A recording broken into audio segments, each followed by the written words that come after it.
ओम सर्वधर्मस्थापकस्त्वं सर्वधर्मस्वरूपकः आचार्याणां महाचार्यो रामकृष्णाय ते नमः। यथाग्नेर्दाहिका शक्ति रामकृष्ण स्थिता हेया सर्वविद्यास्वरूपां तां शारदां प्रणमाम्यहम्। परतत्त्वे सदा लीनो रामकृष्ण समाज्ञया यो धर्मस्थापनरतो वीरेशं तं नमाम्यहम्। वीरेशं तं नमाम्यहम्। भगवान श्री रामकृष्ण देव, भगवती माँ शारदा जी और स्वामी जी को मैं प्रणाम अर्पित करता हूँ। मेरे गुरुदेव पूजनीय स्वामी भूतेशानंद जी महाराज को मेरा प्रणाम और आप सभी को मेरा प्रणाम अर्पित करता हूँ। आज हम लोग गीता का 14वां अध्याय गुणत्रय विभाग का योग शुरू करेंगे। 13वां अध्याय हम लोग पिछले बार शुरू खत्म शेष हो गया था। आज 14वां अध्याय है, लेकिन एक भजन के साथ करेंगे। छोटा सा भजन है, सांस सांस में सुमिरन करके बार बार बोली जाओ। सांस सांस में सुमिरन करके बार बार बल जाऊं। सांस सांस में सुमिरन करके बार बार बल जाऊं। तुम बिन मेरो कोई न भगवन, तुम बिन मेरो कोई न भगवन, जिसको मैं अपनाऊं। सांस सांस में सुमिरन करके बार बार बल जाऊं। उठत बैठत तुम्हें आराधूं, 8 प्रहर गुण गाऊं। उठत बैठत तुम्हें आराधूं, 8 प्रहर गुण गाऊं। ओम ओम की मधुर ध्वनि में, ओम ओम की मधुर ध्वनि में अंदर ही खो जाऊं। सांस सांस में सुमिरन करके बार बार बल जाऊं। तुम ठाकुर तुम साहिब मेरो, तुमरे हुक्म चलाऊं। तुम ठाकुर तुम साहिब मेरो, तुमरे हुक्म चलाऊं। हे भगवन में तेरो तेरो, हे भगवन में तेरो तेरो, चरण शरण सुख पाऊं। सांस सांस में सुमिरन करके बार बार बल जाऊं।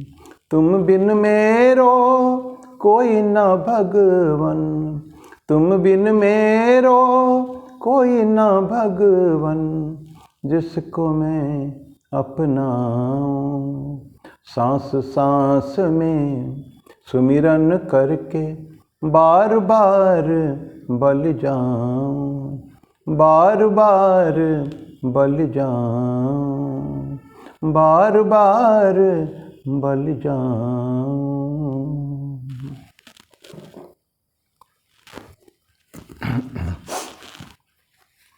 14वां अध्याय शुरू करेंगे। गुणत्रय विभाग योग हम लोग जानते हैं कि भगवान ने बोला है, मानी हमारे सब प्रकृति जो है त्रिगुणात्मिका है। सत्व रज और 3 गुण की बात है। कहीं कहीं गुण को पाशविक गुण, मानवीय गुण, स्वामी विवेकानंद ने गुणों की बात कही है कि हमें 3 गुण लेके है। प्रत्येक अंदर 3 गुण है। पाशविक भी है, पशु पशु प्रकृति, मानवीय प्रकृति भी है और दैवीय प्रकृति भी है। 3 गुण हैं। और स्वामी जी कहते हैं कि धर्म वो तत्व है जो हमको पशु को मनुष्य तक एवं मनुष्य को देव तक उन्नत कर सकता है।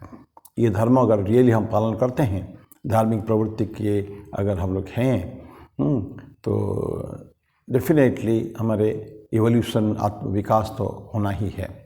अगर प्रकृति पाशविक भी है तो। वैसे हर एक समय में प्रत्येक के मनुष्य के अंदर ये तीनों भाव रहते हैं। बहुत साधक हो चुका है उसके अंदर ये सब रजस्व तमस नहीं रहता है, लेकिन सत्व गुण से परिपूर्ण होते हैं। लेकिन साधारण मनुष्य के लिए सत्व रजस तमस तीनों रहते हैं। उसी त्रिगुणात्मिका 3 गुणों के बारे में सत्व रजस तमस हम लोग पढ़ेंगे अभी। और भगवान बात से शुरू करते हैं। परम भूय प्रवक्ष्यामि ज्ञानम ज्ञानम उत्तमम यज्ञात्वा मुनिः सर्वे पराम सिद्धिमितो गताः। क्या बोलते भगवान कृष्ण? परम भूय प्रवक्ष्यामि। भूय मतलब पुनः। हम लोग 13वां अध्याय कंप्लीट कर चुके हैं। दैवी गुणों के बारे में, इसके बारे में कई बार बोल चुके हैं और आगे और बोलेंगे। एक पूरा चैप्टर है गुणों के बारे में, दैव असुर संपद विभाग योग 16वां अध्याय तो है। लेकिन यहाँ फिर बोलते हैं कि मैं क्या बोलूँगा? प्रवक्ष्यामि, भूयः प्रवक्ष्यामि। फिर से बोलूँगा क्या? परम श्रेष्ठ बात को बोलूँगा मैं, सबसे तो बेस्ट जो है वही बोलूँगा मैं। ज्ञाननम ज्ञानम उत्तमम। और कैसा क्या बोलूँगा? वो परम चीज़ें श्रेष्ठ बातें क्या बोलूँगा मैं? तो ज्ञानों में भी उत्तम ज्ञान है वो। मैं सुपरलेटिव डिग्री में बोलते हैं। ज्ञान तो ज्ञान ही है, उससे हम जानते हैं, लेकिन उसके अंदर भी जो हाईएस्ट क्वालिटी का जो है वो ज्ञान तो मैं बोलूँगा। और उस बोलने से क्या होगा? यस ज्ञात्वा मुनयः सर्वे पराम सिद्धिमितो गताः। इतो मतो यहाँ से, जहाँ पे वहाँ से, जिसको जानने के बाद मुनयः सर्वे, सारे मुनि परा प्रकृति को पहुँच जाते हैं, अंतिम स्टेज में जाके पहुँच जाते हैं। गए हैं, गताः मतलब जा चुके हैं। मुनि लोग, ऋषि लोग इसको, ये ज्ञान को, इसका परम ज्ञान को प्राप्त करके वो लोग एकदम ऊपर पहुंच चुके हैं जाके। ऐसा ये पहला श्लोक है। जो मुनि लोग हैं, जो ब्लेस्ड विथ सेल्फ नॉलेज है, एक बार ज्ञान की प्राप्ति हो गई, परम ज्ञान, ईश्वर लाभ जिसको कहते हैं, ईश्वर लाभ कहिए, एकाकार ईश्वर से हो जाना कहिए, ज्ञान की प्राप्ति होना कहिए, तो ये सब सिनोनिमस से पर्यायवाची शब्द है। ठाकुर भी यही बोलते थे ना कि हर एक इंसान का, हमारे मनुष्य का वो है लक्ष्य क्या है? ईश्वर लाभ। ईश्वर लाभ ही मनुष्य का चरम लक्ष्य है। वहाँ तक सबको पहुँचना है और उसका अन्यथा नहीं हो सकता है, कभी भी पहुँचना ही पड़ेगा। लेकिन साधना चाहिए, लक्ष्य ही रहना चाहिए हमको। तो ये, लेकिन उसके बाद जो मिल जाने के बाद फिर और कुछ पाने को नहीं है। Because that is the last, जो अंतिम चीज़ को पा लेने के बाद फिर और कुछ बच नहीं जाता, क्या प्राप्त करेंगे। यही बातें छंद के उपनिषद में आएगा। उसमें जो प्रश्न करते हैं कि कस्मिन्नो भगवो विज्ञाते सर्वमिदं विज्ञातम भवति इति। ऐसा क्या है जो ज्ञान, जिसको प्राप्त करके और कुछ जानने को बच नहीं जाता है। कश्चिन्नो भगव विज्ञाते, जिसको जान लेने के बाद और कुछ जानने की जरूरत नहीं होती है, आवश्यकता नहीं होती है। तो ऐसा प्रश्न क्या था, वहाँ उन्होंने बोला था पराविद्या के बारे में, वहाँ समझाया था ऋषि ने। अभी यही है। अभी तो मुनि जब प्राप्त कर लेते हैं उस ज्ञान को, हैं, तो उसको फिर और कुछ करने की जरूरत नहीं है। और ये क्या है? ब्रह्म ज्ञान। लेकिन ब्रह्म ज्ञान किसको प्राप्त हो सकता है? सभी को तो नहीं हो सकता है। बोलते कि उनके लिए बहुत सरल है, जिन्होंने अपने मन को अत्यंत पवित्र कर दिया है। पवित्रता आध्यात्मिक जीवन के लिए एक बहुत बड़ा इम्पोर्टेंट इशू है। सबकी पवित्रता, मनसा वाचा कर्मणा पवित्र, जिसको ब्रह्मचर्य भी कहते हैं हम लोग, स्वामी जी होते हैं ना। ब्रह्मचर्य के पालन करेंगे तो आपको मेधा शक्ति बढ़ेगी, स्मरण शक्ति बढ़ेगी और बहुत फायदा आध्यात्मिक जीवन के लिए आवश्यक है ब्रह्मचर्य। तो उसके लिए प्यूरिटी चाहिए ना, मानसिक, शारीरिक और चिंतन के बारे में भी। मनसा वाचा कर्मणा, ये पवित्रता चाहिए। तो देखिए ऐसे लोग हैं जिन्होंने मन को पूर्ण रूप में पवित्र बना दिया है, उनके लिए ये बहुत इजी है, ये ब्रह्म ज्ञान पाना बहुत ईजी है। क्योंकि एक बार मन पवित्र अगर हो गया, पवित्र हृदय में ईश्वर का वास होता है, कचरे में रहते नहीं है। यू टू मेक, क्योंकि ईश्वर को जो बैठने देना है ना, कहते हैं जो ईश्वर को बैठने देने का है ना, जहाँ बैठाएंगे उनका जो कमरा, जो घर है, that should be perfectly pure 100%। एकदम हाईएस्ट क्वालिटी के होने चाहिए। हम मंदिर क्यों बनाते हैं? मंदिर बनाते बहुत हाई क्लास अच्छे मंदिर बनाते हैं, करोड़ों के मंदिर बनाते हैं। कई छोटे मंदिर होते हैं, लेकिन आजकल बड़े बड़े मंदिर बहुत बनाते हैं। तो क्यों? क्योंकि ईश्वर का स्थान है, हम सब उनके भक्त हैं। सभी भक्त मिलजुल कर हमारे ईश्वर के लिए, हमारे जो आराध्य देव है, इष्ट देव है, उनके लिए घर हम बनाना चाहते हैं, आवश्यकता है वो। तो बोलते हैं कि ये पवित्र कर दिया उनको, उनके लिए तो इजी है। लेकिन जो लोग मन को पवित्र नहीं किए हैं और सांसारिकता में, घोर सांसारिकता में डूबे हुए हैं, स्टिप्ड माने बुरी तरह आपाद मस्तक जो डूबे हुए हैं संसार में, ऐसे व्यक्ति के लिए इट इज़ वेरी हार्ड, बहुत कठिन है उनके लिए करने का है। क्योंकि जीवन भर दिन भर उनको ही खाली पैसा कौड़ी, केस, कोर्ट केस, ज़मीन जायदाद, यही तो उनको दिखता है और कुछ दिखता भी नहीं है वो कभी। अन्य को सोच भी नहीं सकते वो लोग, इतने ज़्यादा। क्या है, गृहस्थ जीवन खराब नहीं है, बहुत अच्छी बात है। लेकिन गृहस्थ में रह के, ये सांसारिकता में रहने के बाद भी इंसान ईश्वर के प्रति उन्मुख हो सकता है। तो यही से ठाकुर इसलिए बोलते हैं ना कि तुम ये भी करोगे वो भी करोगे, सांसारिकता में भी रहोगे, लेकिन सांसारिकता में रहो, लेकिन सांसारिकता हमारे अंदर प्रवेश न करे, ये ध्यान रखें। वही जो घोर जो सांसारिक के, वो क्या होता है, कभी उनके मन आध्यात्मिक तरफ जाता ही नहीं, कभी भी। ऑलवेज 24 घंटा उनका यही सांसारिकता में रहता है, कभी सोच भी नहीं सकते हैं आध्यात्मिकता के बारे में। उन लोगों के लिए इट इज़ एक्सट्रीमली डिफ़िकल्ट, जो वर्ल्डलीनेस में हैं। तो इसीलिए क्या होता है, जो गलत रास्ते में हैं उनको बहुत समझाने की ज़रूरत है। एक बार दो बार समझाने से वो लोग समझते नहीं हैं, उनके दिमाग में नहीं आएगा। व्हाई? बिकॉज अभ्यास किए ना, क्या पता कितने जन्मों का संस्कार उनके अंदर है। अगर संस्कार, अच्छे संस्कार होता ना पूर्वजन्म का, तो इस जन्म में भी कुछ आध्यात्मिक तरह मन तो जाता है कम से कम। आज बहुत छोटे छोटे बच्चे भी देखते हैं, वो लोग फर्स्ट क्लास भगवान को मानते, ईश्वर को मानते हैं, गीता पाठ करते हैं, उपनिषद पाठ करते हैं, और विशेष तो देखिए इस्कॉन के है, और भी हम लोग रामकृष्ण मिशन में भी, और वैसे बहुत सारे धार्मिक संस्था में लोग क्या कहते हैं कि वो धीरे धीरे छुटपन से जो संस्कार पाते हैं उसके कारण आगे बढ़ जाते हैं वो। तो ये ऐसा होता है कि लेकिन जो नहीं है जो घोर संसार में, उनको हमको समझाने की ज़रूरत है, जितना पॉसिबल वे में हो सके।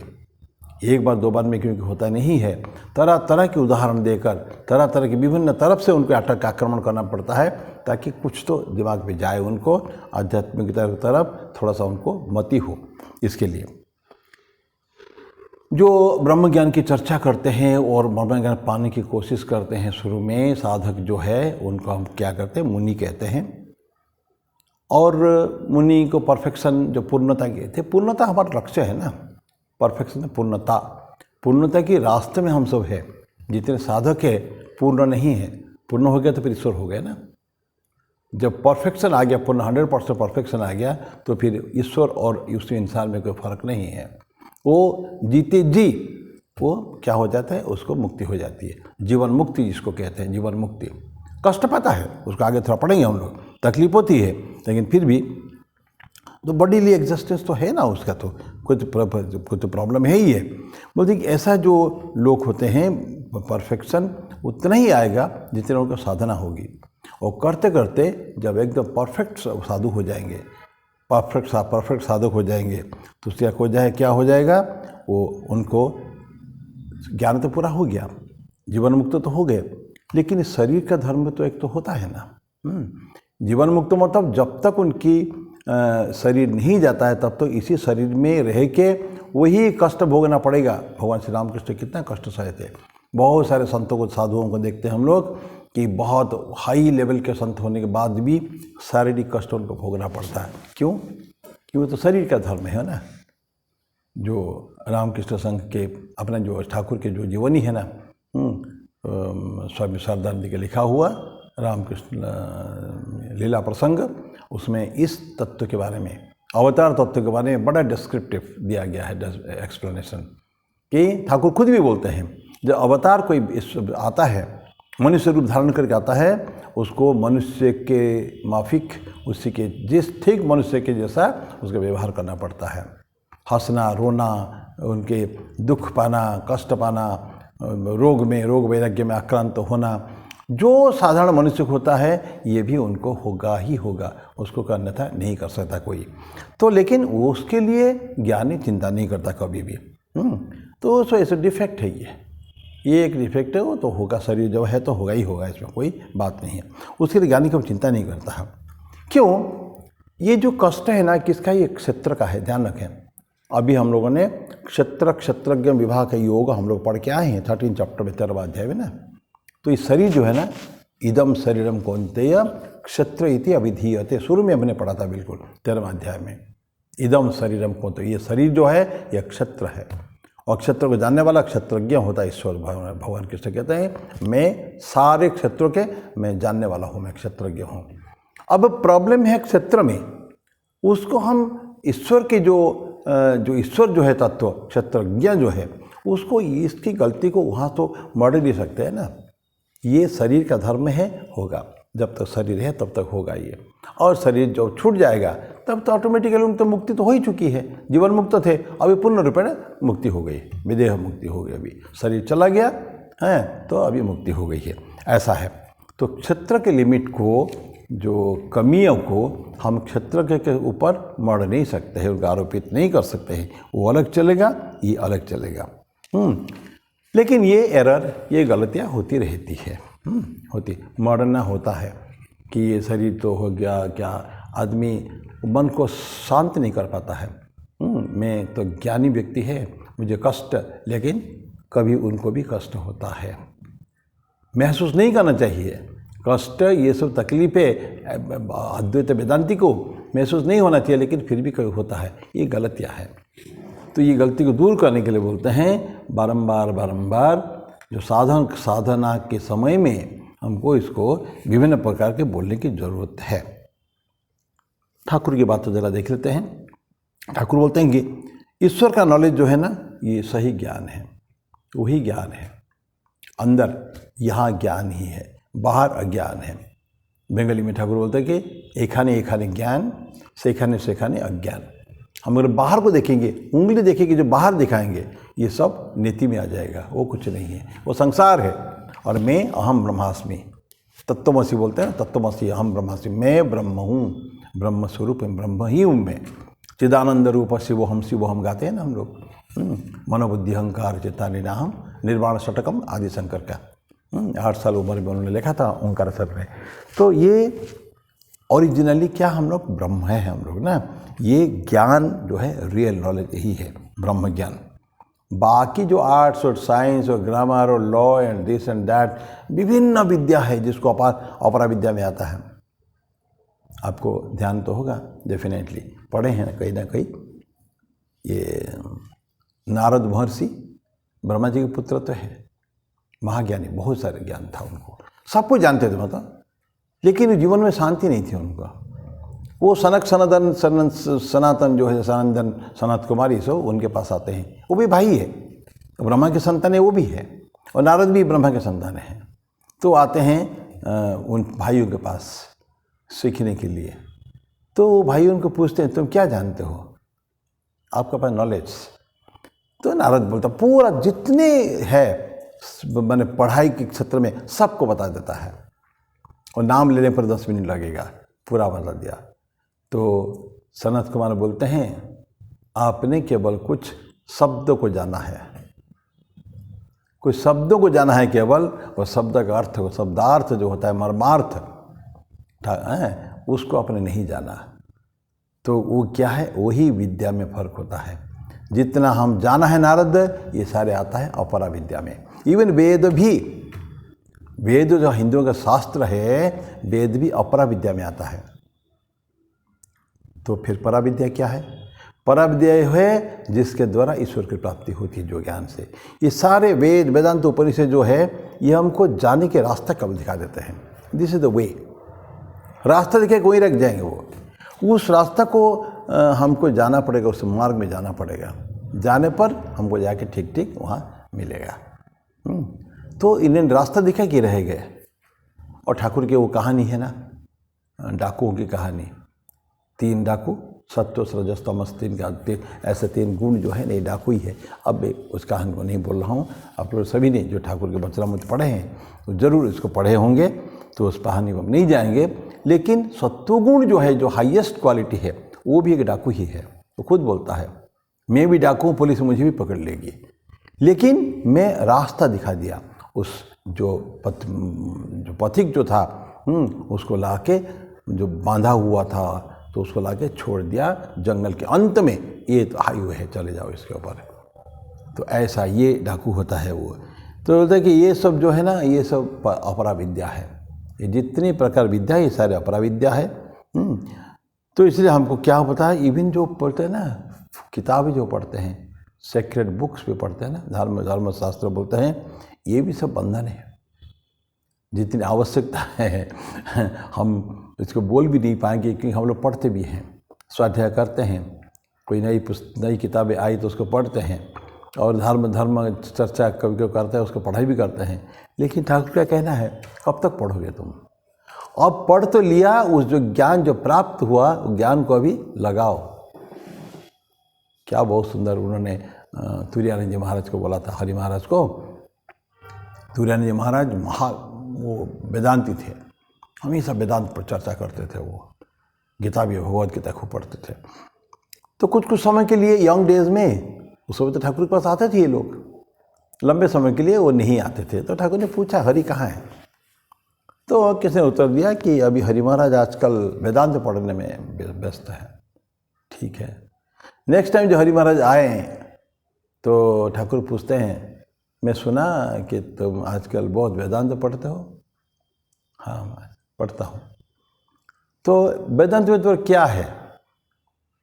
यही है ना, ब्रह्म सत्यम जगत मिथ्या। हाँ, वही तो है बस। तो एक बार तो जान लिया ब्रह्म सत्य जगत मिथ्या है, और तुम पढ़ने की क्या जरूरत है? अब तुम उसको धारणा करो, जीवन में प्रैक्टिस करो। यस, ब्रह्म सत्य है, जगत मिथ्या है।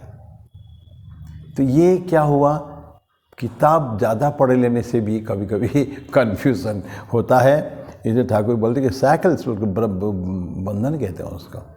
ये हमको उच्चतम चिंतन के मार्ग में एक बाधक बन जाता है, ये बहुत ज़्यादा पढ़ना। बहुत पढ़ने पर कन्फ्यूज़न होता है डेफिनेटली। लेकिन ज्ञान, सच्चे ज्ञान है, ठाकुर बोलते हैं, जो आपको आध्यात्मिक ईश्वर के मार्ग में हमको लेके चल सकता है। That is the true knowledge. ये है। तो ये था श्लोक नंबर 1। अब श्लोक नंबर 2। इदम ज्ञानम उपाश्रित्य मम साधर्म्यमागताः सर्गेपि नोपजायन्ते प्रलयेन व्यथन्ति च। अब प्रश्न उठेगा कि तो ब्रह्म ज्ञान तो जान लिया, उससे फ़ायदा क्या हमको? क्या मिलेगा ब्रह्म ज्ञान से हमको? तो सेकंड श्लोक में भगवान कृष्ण कहते हैं, इदम ज्ञानम उपाश्रित्य, इस ज्ञान को आश्रय लेकर या उसके अवलंबन से क्या होता है, मम साधर्म्यमागताः, मेरे धर्म को, मेरे जो नेचर है उसको जो आए हैं, उसके साथ क्या फ़ायदा होता है? सर्गेपि नोपजायन्ते, सर्गेपि में जो रियल जो होता है, क्रिएशन जो सृष्टि जो होती है शुरू में, सर्गेपि वो न उपजायन्ते, उनका जन्म नहीं होता। और क्या होता है? प्रलयेन व्यथन्ति च, प्रलय जो होता है वो व्यथन्ति, वो उनको कोई तकलीफ नहीं, कष्ट नहीं होता। तो व्हाट डज इट मीन? कि जन्म और मृत्यु के बाद उनको कोई कष्ट नहीं देता है। एक बार जो ईश्वर के मार्ग में आ गया, और इदम ज्ञानम उपाश्रित बोलते हैं, इस ज्ञान को, जिस ज्ञान के बारे में पहले बोला है, मैंने परम ज्ञान जो है उसको साधन करते हुए ईश्वर के साथ एकाकार हो जाता है, साधन में मांगता है।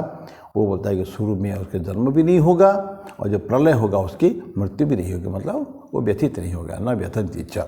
ये भगवान कृष्ण कहते हैं।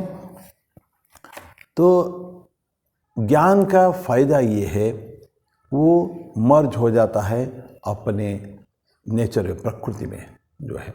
जैसे ठाकुर अनंत कई बार उदाहरण दिए हैं, नमक का पुतला पानी नापने गया, समुद्र को नापने गया। ठीक, कई बार उदाहरण आता है। नमक का पुतला है, गुड़िया है, डॉल है, किसके बना हुआ? नमक से बना हुआ। और वो बोलता है कि मैं जाऊंगा सागर का कितना गहरा है नापने के लिए। जैसे सागर में उतरा वो गुड़िया डॉल वो पिघल गया। तो क्या हुआ उसमें पिघल के कहाँ गया वो? उसमें सागर में मिल गया है वो। इसके चर्चा हम लोगों ने कहीं किया होगा जरूर, मुझे अब याद नहीं है। लेकिन नेचर जो जहाँ से आया था वो नमक भी और पानी सब उसी डॉल के अंदर था। अभी उसका जो सोर्स जहाँ से आया था उसमें जहाँ गिरा वो पिघल के नमक ही हो गया। तो आके खबर कौन देगा कि समंदर का गहराई कितनी है? ठीक जैसे इसी तरह का ही है। तो उसका नेचुरल स्टेट जो उसका है वो डॉल का, वो उसी को प्राप्त हो गया है वो, है तो कहाँ सागर में चला गया है वो। तो ऐसे ही ठीक है, ज्ञानी जो होता है ना वो अपने आप को आइडेंटिफाई कर देता है ब्राह्मण के साथ। क्योंकि ज्ञान प्राप्त होने पर हमें अभी पढ़े हैं साधर्म में मांगता है वो ब्राह्मण को पहुंच जाता है वो। तो जो अपने आइडेंटिफिकेशन एकाकार हो जाता है ब्राह्मण के साथ, बिकॉज ही हिमसेल्फ इज ब्राह्मण, ही इज रियलाइज्ड ब्राह्मण। ईश्वर को जिसने समझ लिया वो ईश्वर तो बन गया, वो देव बन गया वो तो इसे बोलता है कि वो अपने आप को आइडेंटिफाई कर दे ब्राह्मण के साथ। और ब्राह्मण क्या है? प्रकृति के मॉडिफिकेशन नहीं होता उसमें। मॉडिफिकेशन या विकार जिसको कहते हैं, निर्विकार कौन होता है? ब्राह्मण। लेकिन विकार उसमें है जो प्रकृति है, जो सृष्टि स्थिति प्रलय करती है इस पुरुष के प्रेजेंस में वैसे। तो ऐसा प्रकृति में जो जाके उसमें सारे गुण वगैरह उसमें है ना, ये सत्व रजस तमो सब ये उसमें गुण है। तो ये उसमें मॉडिफिकेशन होता है, उसमें विकार होता है, चेंज होता है, परिवर्तन होता है। लेकिन इसमें कोई परिवर्तन नहीं होता ब्राह्मण में। तो अपने आप को ब्राह्मण से एकाकार कर देता है। दैट मीन्स परिवर्तन से दूर हो जाता है, दूर नहीं होता उसमें। तो इससे जो ट्रांसमाइग्रेशन होता है ना, बर्थ एंड डेथ जो होता है, उसके लिए कोई फर्क नहीं पड़ता है। मृत्यु उसके व्यथित नहीं करती, जन्म उसका होना होता नहीं है। न उपजायन्ते प्रलयन व्यथन्ति च, तो उसका जन्म मृत्यु से वो अलग हो जाता है। वो छोटा सा श्लोक है। श्री रामकृष्ण एक बड़ा सुंदर उदाहरण देते हैं कि बॉयल यहाँ तो आप लोग नहीं खाते होंगे ज़्यादा, तो लोग उसना चावल जो धान को बॉयल कर दिया जाता है, उसको जो बॉयल कर देने से, बॉयल करके हम लोग अपने उधर बंगाल उड़ीसा में वही वाला चावल खाते हैं। लेकिन बॉयल एक बार हो जाने पर तो वो जो धान है वो तो अभी छिलका का अंदर तो है ही है। तो उसको अगर हम बोएंगे लेके ज़मीन में, उस पर कुछ निकलेगा नहीं, बिकॉज उसका जो तत्व जो है जिससे जर्मिनेशन होता है ना, अंकुरण होता है, वो तब तत्व तो मर चुका है। तो इसीलिए उसका कोई फ़ायदा नहीं होने वाला है, नहीं कर सकते हैं। लेकिन जो ग्रेन बॉइल्ड नहीं है उससे अब वो बोने के बाद इमीडिएटली उसका अंकुरण भी होगा और उसका फल भी, माने वो पेड़ भी निकलेगा, पौधा भी निकलेगा, उसमें फल भी होगा, सब फूल भी होगा, फल भी होगा, सब कुछ होगा। तो क्या हो गया? अंकुरण होने के लिए जीवित अवस्था में ये बीज को रहना ज़रूरी है। तो निर्जीव अगर हो जाएगा तो नहीं हो पाएगा। तो ये ज्ञानी लोग क्या करते हैं, वो अपने आप को जला लेते हैं। किसमें? ज्ञान से वो जला लेते हैं। ठीक है, तो ज्ञान जलाने के बाद अब उनको वो जो पुराने बात है, जो चक्कर जन्म मृत्यु का जो चक्कर है, जो cycle of birth and death जो होता है, उसमें कोई फ़र्क नहीं पड़ता, आना ही नहीं उनको, ख़त्म हो गया, उनका साइकिल ख़त्म हो गया। ये जो पुनरपि जननम पुनरपि मरणम पुनरपि जननी जठर शयनम जो भज गोविंदम पे है, तो पूर्ण बारंबार जन्म ले माँ के गर्भ में जाना, फिर बच्चा पैदा होना, फिर जन्म सारा काटना, फिर मृत्यु, फिर जन्म, ये जो चक्कर है उससे वो लोग अलग हो जाते हैं, वो उनको नहीं होता है। तो उनको ये क्या होता है, जो ठाकुर जो उदाहरण देते हैं बॉयल पेडी के बारे में, ठीक उस तरह ज्ञानी व्यक्ति भी है। बॉयल पेडी और ज्ञानी को एक जैसा मानते हैं, उसमें मृत्यु जन्म मृत्यु नहीं होता है, कुछ और क्रिएशन भी नहीं होता, डिस्ट्रक्शन भी नहीं होता। This was second verse. Third, मम योनि, अब प्रोसेस, जो बर्थ डेथ मृत्यु का जो जन्म का जो रहस्य जो कैसे होता है, भगवान कृष्ण बोलते हैं कि मम योनिर महद ब्रह्म तस्मिन् गर्भम दधाम्यहम संभवः सर्वभूतानां ततो भवति भारत। मम योनि महद ब्रह्म, योनि मतलब ओम है, जहाँ बच्चा पलता है ना। मम योनि महत ब्रह्म, विराट ब्रह्मा के रूप होता है ना, चतुर्मुख ब्रह्मा होते हैं, जैसे महत ब्रह्म बहुत बड़ा है ये। मम योनि महत ब्रह्म तस्मिन उसमें मैं क्या करता हूँ, गर्भम दधामी, मैं उसको रखता हूँ, क्या, वो बीज को रखता हूँ, सीड को रखता हूँ, उसको जर्म्स को उसे प्लेस करता हूँ। माँ के गर्भ में क्या होता है, जर्म्स ये होता है ना, जाइगोट फॉर्मेशन होता है स्पर्म और इसमें से होके, तो वो धीरे धीरे धीरे बढ़ता है। तो माँ के गर्भ में में ये बच्चा पल रहा है। तो कि भगवान कृष्ण क्या बोलता है कि मेरा जो है बहुत बड़ा है, तो मैं इसलिए कि उसमें मैं बीज को रखता हूँ। संभव सर्वभूतानाम ततो भवति भारत, लेकिन उससे क्या होता है, सर्वभूतानाम संभव, संभव मतलब यह जन्म होता है, क्रिएशन होता है, किससे, सारे भूतों की, किसमें, किस लोगों की, सभी, सर्वभूतानाम ततो भवति, ततो ततः इसमें से, जो मैं गर्भ में मैं रखता हूँ, बीज को रखता हूँ, जन्म को रखता हूँ, उसी से अनंत जो रूप भूत प्राणी उसमें से पैदा होते हैं। संभव सर्वभूतानाम ततो भवति भारत। तो ये भगवान कृष्ण बोलते हैं कि मम योनि महद ब्रह्म, ये महद ब्रह्म मतलब बहुत बड़ा है ये ब्रह्मा का, उसी में, और वो किससे है, 3 गुणों से कॉन्स्टिट्यूटेड है। वो त्रिगुणात्मिका कहते हैं ना, प्रकृति, त्रिगुणात्मिक प्रकृति। हम लोग सब त्रिगुणात्मिका है, सत्व रजस तमस से बने हुए हैं हम लोग सब।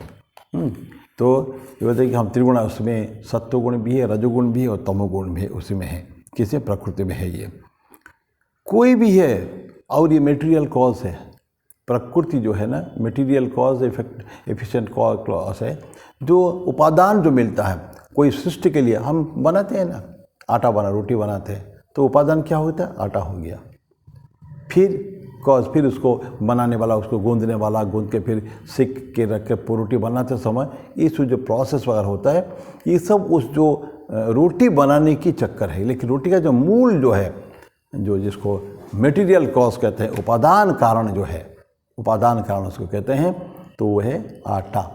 ठीक पता, ये मटेरियल कॉज है कौन, प्रकृति। सारे क्रिएशन के लिए हम देखते हैं ना, करोड़ों हैं, 84 लाख योनि हम लोग वो है, सब योनि में आके गए हैं। तो लेकिन ऐसे ही और भी ज़्यादा आजकल माना जाता है, 84 लाख नहीं, उससे भी ज़्यादा है। ऐसा योनियाँ जो होती है, इस सभी के अंदर मूव करता है वह ना, वो सारे योनियाँ हैं ये सब कोई भी अब चाहे मूवेबल हो, चल या अचल हो, वो इतने जो हमारे मैनिफेस्ट इतना है, व्यक्त जो हो चुके हैं, ये सारे का कॉज ये प्रकृति है। अनमैनिफेस्ट के लिए नहीं, अव्यक्त नहीं, व्यक्त रूप जो है प्रकृति का, जो व्यक्त रूप है जो दिख रहा है, ठीक है, वो सब बहुत सारे मिलियंस एंड मिलियंस को ठिकाना है, वो तो बहुत सारे है, ये सारे मल्टीट्यूडिनस बीइंग्स होता है ये। लेकिन अनमैनिफेस्ट भी तो और भी ज़्यादा है, अव्यक्त रूप जो है काफ़ी है, उसका मैंने पहले एक चैप्टर में पढ़ चुके हैं, manifested form, unmanifest. Manifest means व्यक्त रूप आ गया हुआ, और अनमैनिफेस्ट मीन्स अभी तक व्यक्त नहीं हुआ है, वो सीक्रेट है, लुक छुपा हुआ है वो ये। लेकिन जो महत ब्रह्म में जो है सारे कुछ जो बीज रखना जो कुछ हो ना, उसमें होता है। अभी हम इसी को ही आगे कंटिन्यू रखें।